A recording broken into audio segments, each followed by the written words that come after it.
Hey, what's up everybody? Brian here with the Holy Roller playing craps on a cruise to earn a free cruise. And today we're going to talk about the light in the darkness and House Edge. What's that all about?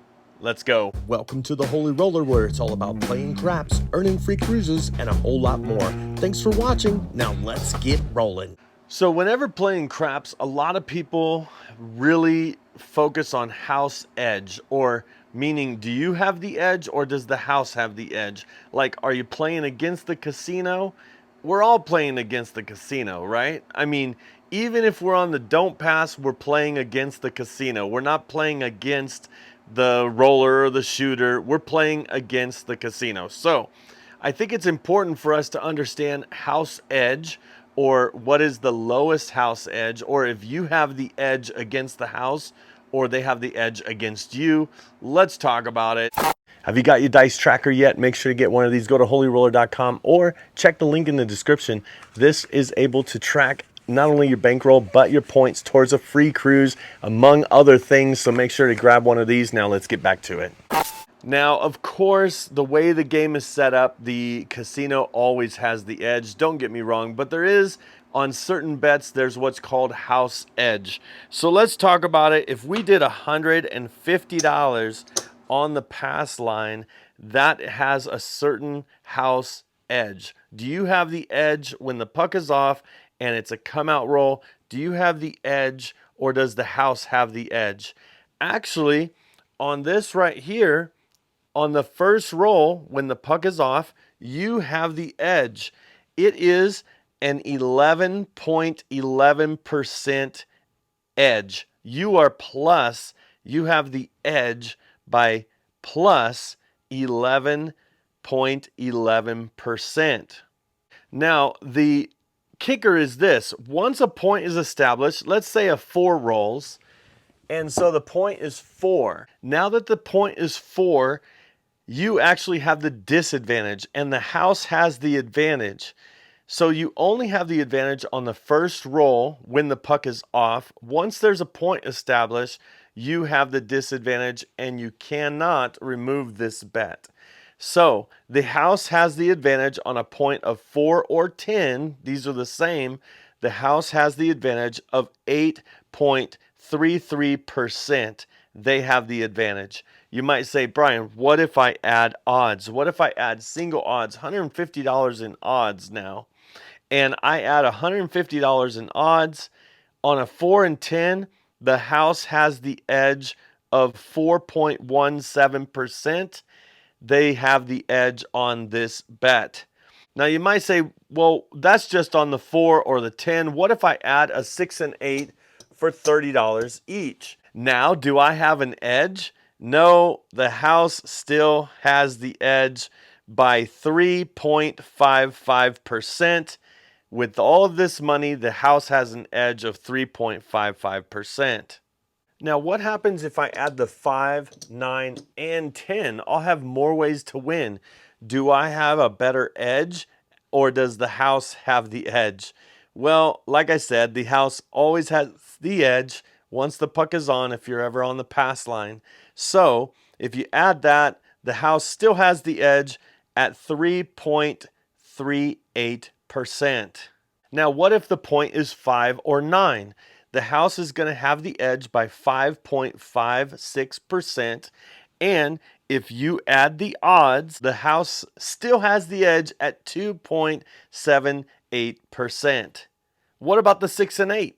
If the point is 6 or 8, the house edge without odds is 2.78%. With odds, the house still has the edge only at 1.39% on a 6 and 8. So the bottom line is this. Whenever you play the pass line, you only have the advantage on the first roll, and then you are at the disadvantage on every other roll. Now, what if we can reverse that? Well, we can play on the don't pass. Now, if we play $150 on the don't pass when the puck is off, this wins on 2, 3, and it loses on 7 and 11, and it pushes on a 12. So like the 12 doesn't count. Now with this bet, when the puck is off, we have the disadvantage on the first roll. Now remember, here we have the advantage on the first roll. Here we have the disadvantage on the first roll. The house has the edge by 13.89%. There is 8 ways to lose this bet. A 7 and 11, that's 8 combinations out of 36. There's 8 ways to lose this bet while that puck is off. However, let's look at the same scenario. Let's say the point is 4. So now the point is 4. What is our house edge or the house edge now? Do we have an advantage? Yes, we have the advantage right now, and our advantage is plus, meaning we're at the advantage 8.33%. We have the advantage to win this bet. Now, just like the other way, what if we add the 6 and 8?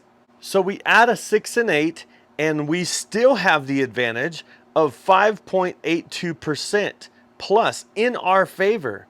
Now, the light and the darkness strategy, we would always take the 150 here, we have 60 there, 30 and 30, then we would always place the point as well. So let's go ahead and do that. So what would be our house edge if we placed the 4 or bought the 4 for $75, which would pay $150, which means we'd cancel out the 4 and the 7, and we'd just be playing the 6 and 8. Let's look at that. Even with a $75 buy bet on the point, that pays $150 if the 4 comes, and if the 7 comes, we lose these, but that pays $150. Even playing just like that, we still have the edge at 4.17%. Now, what if we added the 5, 9, and 10? Now we pretty much have all the numbers except for the horn numbers, the 2, 3, 11, and 12, and we still have the edge over the house by 3.65%. So this is the scenario if it's 4 or 10, but what about 5 or 9 or 6 or 8? Let's do the 5 and 9. Now remember, when the puck was off, the house had the advantage of 13.89%, and now we have the advantage to win this bet by 5, if it's a 5 or 9, 5.56%. Now what if we add the 6 and 8? Adding the $30 6 and 8, we still have the advantage of 3.84%.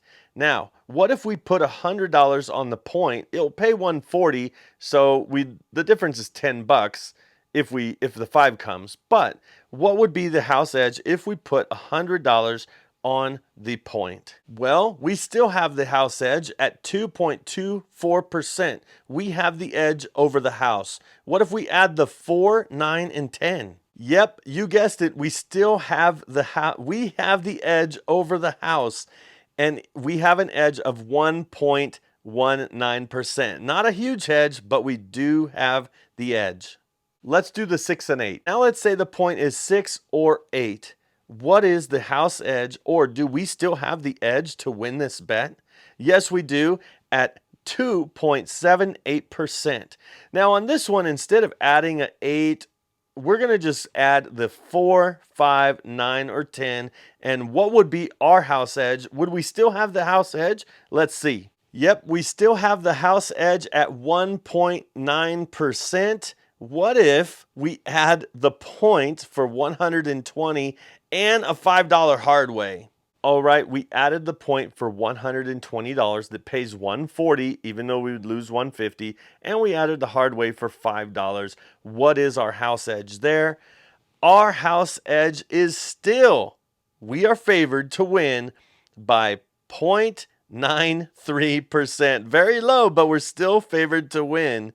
What if we did add a $12 8? Yep, even adding a $12 8, we are favored to win this bet. We are favored. We have the edge by 0.87%. Now that's the lowest edge that we would have on a 6 and 8, placing all the numbers except for the horn numbers. We still have the edge at 0.87%. So let's recap here. If we're playing on the pass line and the puck is off, we have the advantage on the first roll and then the disadvantage on every roll after that. If we play on the don't pass, then we have the disadvantage on the first roll and then the advantage on every other roll after that. Now, even if I don't win this bet while the puck is off, no matter what happens, I'm at the disadvantage from that point forward, especially because once the puck is on, I cannot remove this bet. It's a contract bet. What if I get past the first roll and the point is 6 or 8, and I don't want to go against the 6 and 8 because I do have the edge, but not that much? Why not? I could pick this up. Of course, they're going to let you pick up the bet that you're favored, but you should never really pick this up because you are favored to win. Well, the bets that I set up today were all about the light and the darkness strategy, playing from the don't. You're playing from the dark side, but you're also playing the light side, the light in the darkness. If a short roll happens, you get your money back. If a long roll happens, you make a lot of money and you have the edge after the come out roll. So let's see if we can get past the come out roll before we end this video. Here we go. Let's say somebody's shooting the dice or we're shooting the dice. 7 or 11 is how we lose. Let's see what happens. And it is a 12. Can you see that? Right off, it's a 12. So a 12 meaning that this pushes. Here we go. Let's roll it one more time. And it is a 10. Now the point becomes 10. And we are at the advantage to win this bet no matter if we place numbers or not. So light in the darkness, we would place $75 on the 10 with a buy bet. And then we would place a 6 and 8 for $30 each. We'd wait for the 6 and 8 to hit, and then we would spread out to the other numbers because right here we have the advantage to win and we're favored to win. And that's what it's all about. The light and the darkness strategy is playing in a way where the edge is in your favor, that you have the edge over the house. Just got to get past that first roll. If you'd like to see this rolled out, watch this video and don't forget to subscribe. And I hope to see you cruising and rolling on a craps table soon. See ya.